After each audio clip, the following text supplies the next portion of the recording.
आरक्षण हे आर्थिक निकषांवर देण्यात आलं आहे का? नाही नाही मित्रांनो, आरक्षण हे आर्थिक निकषांवर देण्यात आलं नाहीये, ते सामाजिक आणि शैक्षणिक निकषांवर देण्यात आलेलं आहे. ते कसं काय?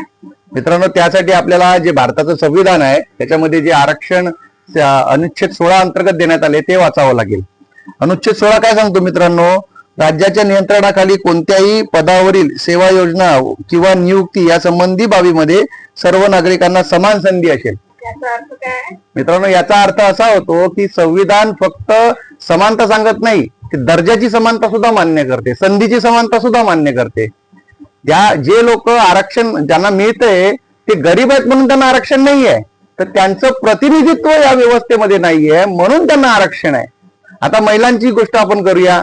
महिला गरीब आहेत म्हणून त्यांना आरक्षण दिलंय का? तर नाही, त्यांचं प्रतिनिधित्व नाही आहे व्यवस्थेमध्ये म्हणून त्यांना आरक्षण दिलं गेलंय. कितीतरी असे सेक्शन असतील आपल्या समाजामध्ये ज्यांना आरक्षण दिलं याच्यासाठी असते की त्यांचं प्रतिनिधित्व नाहीये. SC ST OBC किंवा अदर ज्या कम्युनिटीज आहेत ज्यांना आरक्षण दिलंय ते गरीब आहेत म्हणून नाहीये, तर त्यांचं प्रतिनिधित्व या व्यवस्थेत नाहीये. त्यांचं प्रतिनिधित्व या व्यवस्थेत आलं पाहिजे म्हणून ते आरक्षण दिलं गेलंय. त्याच्यामुळे जे लोक म्हणतात की आर्थिक निकषांवर आरक्षण दिलं पाहिजे, गरिबांना आरक्षण दिलं पाहिजे, ते एक प्रकारे सर्वांची फसवणूक करतायत असं माझं स्पष्ट मत आहे. जय भीम.